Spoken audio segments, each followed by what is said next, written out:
ఖచ్చితంగా మనకున్న సమాచారం ప్రకారం అయితే ఎవరిని అడిగినా చెప్తున్నారు, ఎమ్మెల్యే హైదరాబాద్లో ఉన్నాడు, ఎమ్మెల్యే ఇంట్లో మధువంశీ కృష్ణారావు ఉన్నాడు, ఎమ్మెల్యే ఇంట్లోనే ఉన్నాడు, ఎమ్మెల్యేనే కాపాడుతున్నాడు అని అంటున్నారు. మరి ఎమ్మెల్యే ఇమీడియట్గా రెస్పాండ్ కావాలి. అందరూ దొరుకుతారు, ఒక్కడెందుకు దొరకడు? పోలీసులు అనుకుంటే ఎంతసేపు ఏం సెర్చ్ చేశారు? మేము ఇంతకుముందు పోలీసుల్ని క్వశ్చన్ చేస్తే వాళ్ళు ఏమంటున్నారంటే ఆయన పాత్ర ఒకవేళ ఉంటే కూడా ఆయన అరెస్ట్ చేస్తాం, ఆయన పాత్ర లేదు అని డిసైడ్ అవుతున్నారా? ఇంకా ఎందుకు గోడ మీద కాలు పెడుతున్నారు అంటే అటు ఇటు అన్నట్టు ఎందుకు ఉంటున్నారు? స్పష్టంగా చెప్తున్నారు. సో చాలా క్లియర్గా కనబడుతున్నది. ఆయన ఇంటికి వచ్చిండి దాడి చేసిన ఓపెన్గా చెప్తున్నాడు బాధితుడు. హాస్పిటల్కి వచ్చి ప్రలోభకు గురి చేశారు. ఇంకొక జర్నలిస్ట్ మధ్యవర్తిగా పెట్టి 4 లక్షలు ఇస్తాం మీకు ఉద్యోగం ఇస్తామని అంటున్నారు. మరి ఇంత జరిగిన తర్వాత కూడా అరెస్ట్ చేస్తలేరంటే చాలా క్లియర్ కనబడుతున్నది. ఎమ్మెల్యే సొంత మనిషి కావడం ఒకటి, రెండోది కులం అందరినీ కలిపింది, పోలీసులను కలిపింది, ఆపోజిషన్ లీడర్లను కలిపింది, అధికార పార్టీ లీడర్లను కలిపింది, మొత్తం వ్యవస్థని కులం కలిపింది. సో ఈ కులం ఇక్కడ బలంగా పనిచేస్తున్నది. కాబట్టి ఈ కేసు ముందుకు పోతలేదు.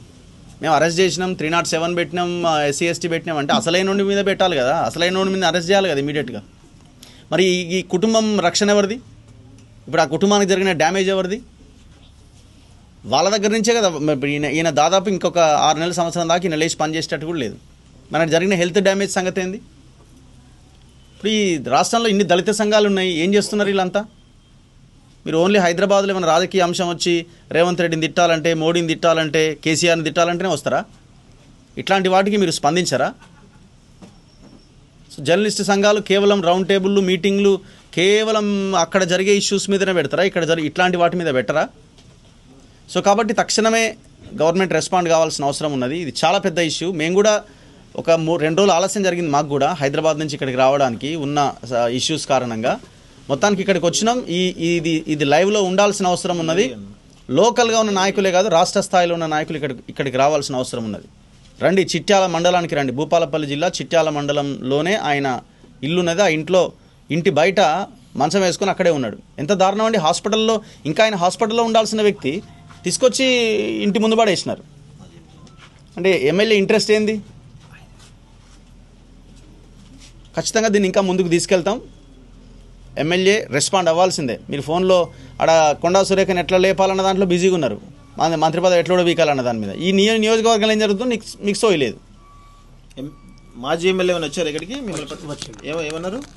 దోషిని కఠినంగా శిక్షించాలని SP గారు కూడా చెప్పినారు సార్. మీకు ఏమైనా ఆర్థిక సాయం చేసారా? 5,000 ఇచ్చిండా? 5,000 కాదు. ఇప్పుడు ఆయన ధర్నా చేయాలి కదా, రోడ్డు మీద ఆగమాగం చేయాలి కదా నియోజకవర్గంలో. ఆదివారం జరిగితే ఈ రోజు దాకా BRS అపోజిషన్ లో ఉన్నప్పుడు వాళ్ళు చాలా పెద్ద ఎత్తున చేయాలి కదా. వాళ్ళప్పుడు భూ కబ్జాలు జరిగినాయి, అవి కూడా ఉన్నాయి. అందుకే వాళ్ళు ఒకటే. ఓకే, ఆ ఇల్లు చూద్దామా? ఒక్క నిమిషం, ఫోన్ చేస్తాను. ఎమ్మెల్యే కాల్ చేయాలి కదా, పేరుగానే ఉన్నాడు కదా, న్యాయంగా ఉన్నాడు. ఈ హాస్పిటల్కి వచ్చి కలిసిపోయినప్పుడు మరి ఆయనకి ఏమైంది? ఎత్తాలా కదా, మా కాల్ వెయిటింగ్ వస్తుంది ఇమీడియట్ గా మనం చేయగానే. PRO నెంబర్ నెంబర్ ఎంత? సురేందర్ ఉందా? ఇదే కదా, చెప్పు. 6302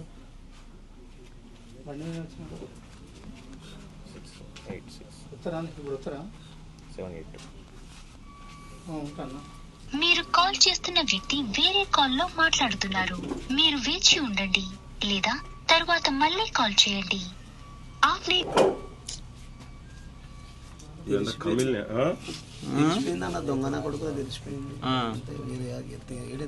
ఎన్నేళ్ళ నుంచి ఉన్నారు మీరు ఫీల్డ్ లో? ఎప్పుడు ఏ ఇయర్ లో వచ్చారు? 22 సంవత్సరాల నుంచి నేను RB న్యూస్ లో పనిచేస్తున్నాను. 22 years అవుతుందా? 22 years నుంచి. ఇప్పుడు RB న్యూస్ అనేది కేబులా? టోటల్ జిల్లాలో కేబుల్ నెట్వర్క్. ఓకే, ఇప్పుడు అక్రిడేషన్ కూడా ఉందా మీకు? అక్రిడేషన్ కూడా ఉందా? మీరు రిజిస్టర్డ్ జర్నలిస్టే? అవునన్నా. ఎందుకంటే మళ్ళీ RB న్యూస్ అనగానే ఇప్పుడు ట్రెండ్ అయిపోయింది కదా, వీళ్ళంతా యూట్యూబర్స్ అను లేకపోతే సోషల్ మీడియా వీళ్ళు జర్నలిస్టులు కాదనో. జిల్లా మొత్తం ఉన్న కేబుల్ నెట్వర్క్ ఛానల్ ఇది, వాళ్ళకి అక్రిడేషన్ కార్డు ఉన్నది. సో ఆయన చాలా సీనియర్ మోస్ట్ జర్నలిస్ట్, 22 yearsగా పనిచేస్తున్నాడు. అందుకే జర్నలిస్ట్ సంఘాలు మరి తెలిసి ఇక్కడ ఉన్న వాళ్ళు స్పందిస్తున్నారు జిల్లాకు సంబంధించి. కానీ రాష్ట్ర వ్యాప్తంగా స్టేట్ వైడ్ జర్నలిస్ట్ సంఘాలు ఏమైపోయినాయి?